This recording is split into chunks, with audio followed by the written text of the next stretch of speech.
આપણા રોજિંદા જીવનની અંદર ખૂબ વ્યસ્ત રહેતા હોઈએ છીએ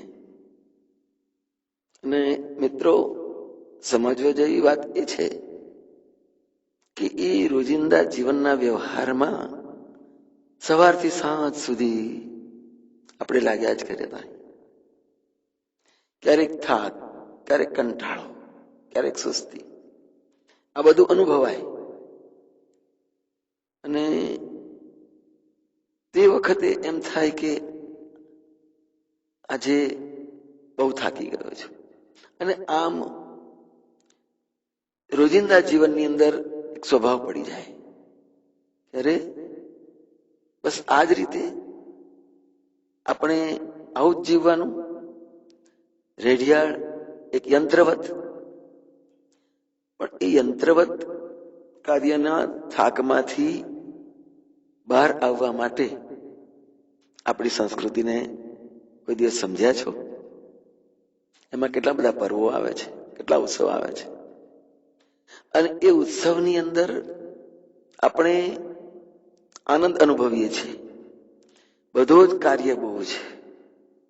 ઘર સંસારની બધી જ ચિંતાઓ અઢળક હોય છતાં એક બાજુએ રાખી અને આપણે મનથી એ ઉત્સવ, એ પર્વને માણવા માટે આપણે ઉત્સુક થઈએ છીએ. અને તે વખતે પેલો થાક, પેલો માનસિક કંટાળો, કે ઘરની બધી જવાબદારીઓનો બોજ, આ બધાને વિસરી જઈને આપણે ઉત્સવને આનંદથી માણવા માટે પ્રયત્ન કરીએ છીએ. તો વારંવાર આપણે ત્યાં આવતા ઉત્સવો એ માણસને એના વાસ્તવિક જીવનની અંદર એને મુક્ત રીતે આનંદ મળે, હસી શકે, એટલા માટે આપણા ઉત્સવો વારંવાર આવતા હોય છે. તમે એમ ના માનશો કે આપણે ત્યાં આટલા બધા ઉત્સવો ને આ પશ્ચિમ વાળા પાસે કશું જ નથી.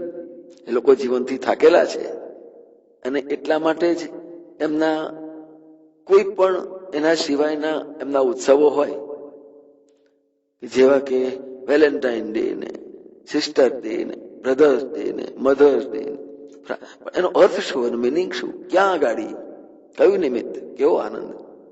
જે આપણી સંસ્કૃતિની અંદર ચોક્કસ પર્વ અને એના માટેનો ચોક્કસ ઉત્સવ અને એ સમય, અને એ સમય દરમિયાન આપણે એને ખૂબ જ શ્રદ્ધાપૂર્વક અને ઉત્સાહથી ઉજવતા હોઈએ છીએ.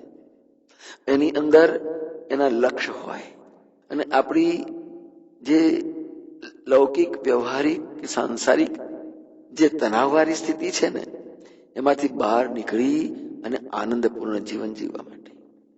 બીજા શબ્દોમાં કહીએ તો માણસ એના જીવનમાંથી આનંદ અને હાસ્ય ગુમાવી બેઠેલો હોય છે જવાબદારીઓથી. પણ એના ખોવાઈ ગયેલા આનંદ અને ઉત્સાહને વારંવાર ઢંઢોળવા માટે આપણે ત્યાં વારંવાર જુદા જુદા નિમિત્તવાળા ઉત્સવો આવતા હોય છે.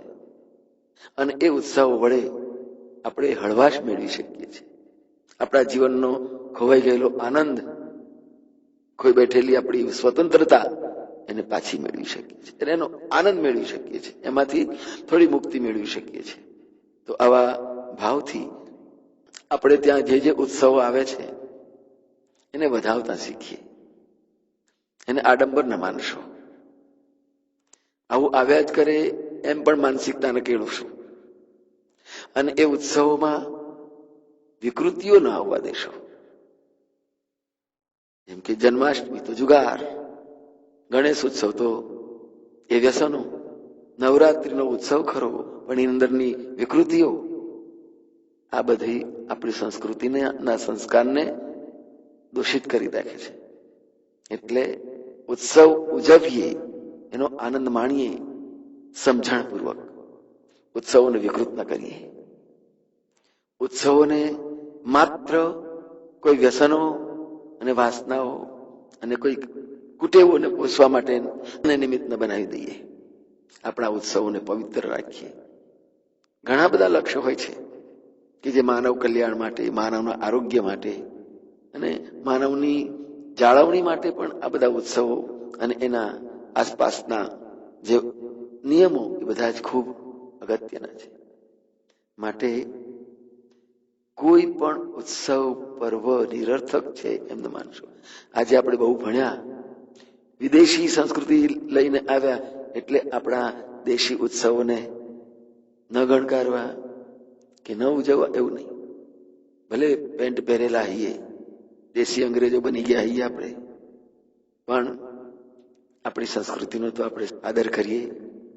એના ઉત્સવો એના પર્વોને તો આપણે સારી રીતે સમજીને માણીએ અને એના વડે આપણું ખોઈ બેઠેલું જીવન, આપણા જીવનની જે હાસ્યની પળો છે, આનંદનો સમય છે આપણા જીવનનો, એ તો પાછો મેળવી શકીએ.